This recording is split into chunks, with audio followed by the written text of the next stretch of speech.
I've been expecting you, she says, stroking an imaginary cat.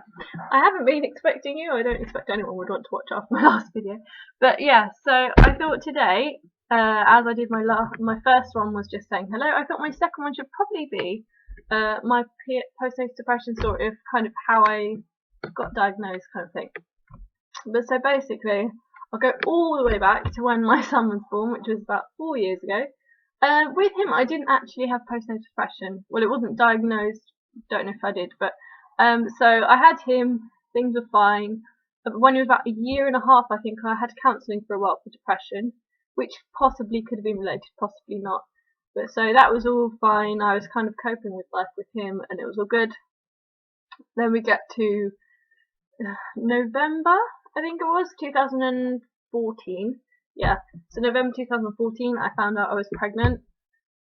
And when you are a single, I don't know, actually I wasn't single at the time, but when you're a mother of one child already, and you're not expecting another child, then finding out you're pregnant is very difficult sometimes. And I was devastated, is probably the right word. But so yeah, it was very tough finding out I was pregnant again because obviously it wasn't planned. I didn't want any more children, which sounds really horrible, but because I think the thing is, when you say you didn't want any more children, it sounds like you're saying you don't want your child. That is not true at all. I love my daughter to bits. She's the best little girl in the world.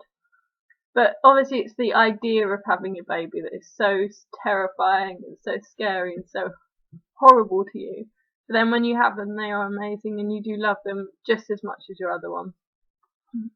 So yeah, so I found out I was pregnant. I think the not wanting to have another child might have been why it kind of triggered possibly my antenatal depression, which is what I'll talk about now. Antenatal depression is very common, although not as much talked about at all as postnatal depression.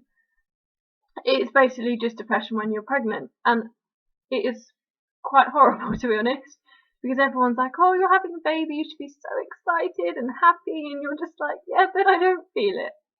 And you just feel really low, and I think I got quite stressed out about, oh, how am I going to cope with 2 children? And the thought of it was just like, I'm not going to be able to deal with it, one's hard enough. But yeah, so I had that, I got counselling, which was cognitive behavioural therapy, which was quite good while I was still having it, but after I stopped, I kind of just completely lost whatever I'd learnt. So I did kind of a structured one where I kind of said what I was going to do in my day, found like a routine. But then once I'd stopped talking to the woman on the phone, I kind of lost the routine and it all went out the window. But I felt like I was coping okay after that, so I was like, oh, it's not too bad. And then obviously I have with my midwife checks, they would ask how I was doing, like emotionally, mentally as well, which to be honest, I probably shouldn't have, but I was just like, oh yeah, I'm fine. So ladies, if you're having midwife checks, they're asking how you are. If you are not fine, don't tell them you're fine. They need to know how you're feeling and they can help you. But yeah, so I got through being pregnant. Actually, normally I like being pregnant, so it was just a weird thing, really. But yeah, so then I had my daughter. The day she was born was painful, horrible, as all births are. Not all births, but yeah. So yeah, so I had her, and she was put in my arms, and I was like, it's a baby. I was in but at first I just thought I was in shock. Labour is not nice. Don't believe anyone that tells you otherwise. No, it's painful, obviously. It's normal to be painful and shocking and everything, because, yeah, it's crazy what your body goes through. But yeah, so I had her, and I was just like, okay, I have a baby now. The next few days were I was in hospital for one night. Luckily, there wasn't really anything wrong with her, so we could go home quite quickly. And after that, I was just like, I just didn't feel quite the same as I had with my son. And I think that's one of the things that helped me realise there was something wrong, was that it wasn't the same. And obviously every child is different, but I just knew there was something different that was wrong. So I was feeling quite low a lot of the time. I was struggling more with her. I think the thing that really that I didn't like was the fact that I felt it was harder to bond with her. Which with my son I hadn't struggled at all. I'd find it so easy to bond. I used to smile and laugh and talk and play. With her it was more of a push to kind of do these normal things. So obviously she was fed and she was fine and she was healthy, but I was just struggling much more to feel that connection. And I think that's partly another thing that made me realise, okay, something's wrong here. So I went to see the doctor, and the doctors were like, it's probably stress of being a new mum with 2 children now, and at the time there'd been a family kind of situation going on that was quite upsetting. So they were like, oh, it's probably just like a reaction to that. And so I was like, okay, doesn't feel normal. They said, oh, come back and tell me if anything else is wrong. So they said, oh, so I went back and they were like, okay, yeah, maybe you should sign up for some therapy or something, just to kind of help with it and things like that. So I signed up for the therapy. But I still was feeling off, and there was a waiting list for therapy, so I hadn't got it. And the doctor had mentioned medication, and at first I was like, no way, no medication, don't want to take it. Which I don't know why I did. I think there's just such a stigma with antidepressants, and it's ridiculous because antidepressants can be really helpful, and it's no different in some ways than taking a painkiller. Obviously, they're kind of different, like they work differently and everything, but you shouldn't be ashamed to take antidepressants because you're not. If you take painkillers and they help, and if they're making you better, you shouldn't mind. But yeah, but then eventually I was just like, I just need to do something. So I went back to the doctors, but I ended up seeing my other doctor. And so I went to see him, and he was like, oh, you might have this thing. It's a bit like depression, but not quite as bad. You'll be fine, kind of thing.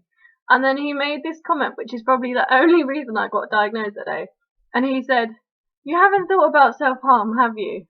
And I didn't reply, but I just stared at him, stared straight in his face. And he was like, oh, 1 minute, let's do this thing. So basically, he then made me do the post-natal depression questionnaire. It's Edinburgh something, I don't know, but it's basically a questionnaire where they ask you on a scale how much you feel certain things. And I came out on that quite strongly with postnatal depression, and that is probably the only reason I got diagnosed that day. But so he then also put me on medication. I'm currently on 1 medication, half strength, and it is very helpful. But literally, thing is, you have to be completely honest with your doctor. If you're struggling now and you think maybe I have it, or someone said, oh, you might have postnatal depression, be completely honest with your GP. You need to know what's going on because they can only help you if they know. So you talk to your GP, midwife, health visitor, anyone like that, and just say, okay, something's wrong. Please, can you help me? And yeah, the only reason my doctor found out was because he asked me about self-harm, which he hadn't before. Just want to say I hadn't self-harmed, and it was a postnatal depression kind of a bad thought pattern where I thought I was deserving of pain and suffering or whatever. But it is still serious. You should still talk to your doctor about it, but I am not at risk and my children are not at risk, which is the important thing. But yeah, so that's how I got diagnosed with postnatal depression. Since then, it's been a journey. I'm still not over it, obviously. Yeah, so I'm still taking medication. I've got therapy starting next week because that takes a while. But yeah, so if you want to talk to me, I will leave my Twitter and Facebook and my WordPress below. And you can look at my blog, comment on it, send me a message on Twitter because if you follow me, I'll probably follow you back. And yeah, so if you need anything, I shall be here. Yeah, so that's my story. Yeah. Bye-bye.